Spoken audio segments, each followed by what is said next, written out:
When I was a kid, I had an irrational fear of our basement. Admittedly, our basement was quite scary for a child.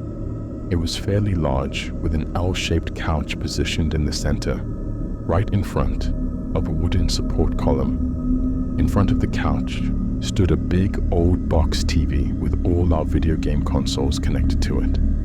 The basement layout formed a big circle around the couch, with a booth and table in one corner and an old bar in the other. Behind the bar was the door to the laundry room, and the door to my dad's workout room was in the corner closest to the stairs. My dad rented the upstairs to an elderly lady named Ruth, so we only had access to the first floor and the basement.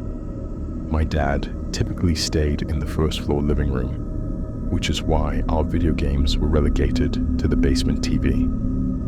Being the youngest of 3 siblings, I was around 6 to 8 years old when this occurred. My older brothers weren't home, likely on play dates, leaving just my mom and me in the house, while my dad was probably at work.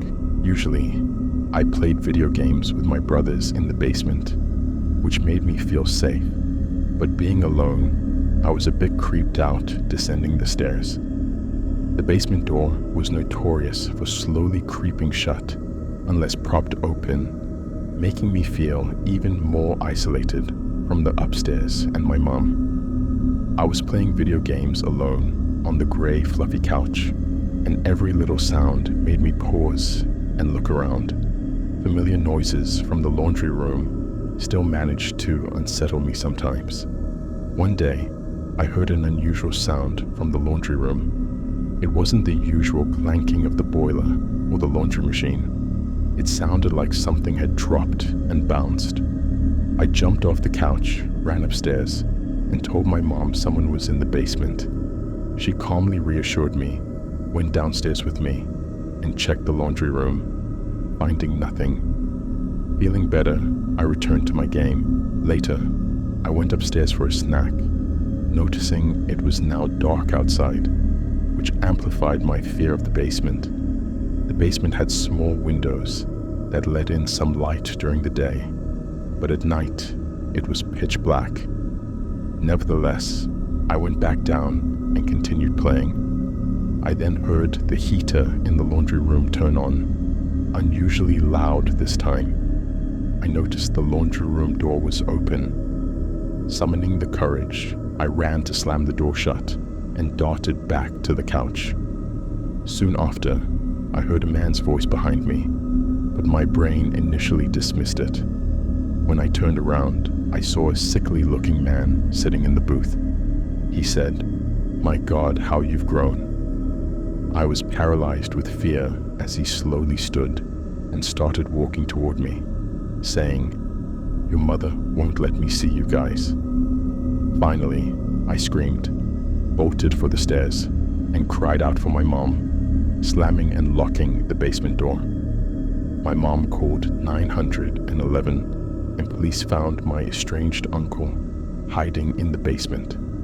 He had been excommunicated for being a child rapist and had broken in, hiding there for an unknown period.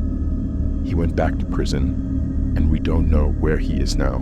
Years later, we celebrated my cousin Andy's 12th birthday at our Uncle John and Aunt Melissa's house. Our large family often played hide-and-seek games there. One time, Chase and I decided to hide in the basement.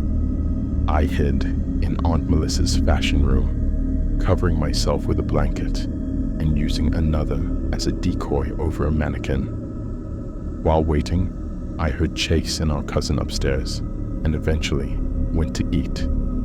Later, remembering the blankets, I returned to find one covering a seated figure, which moved and breathed.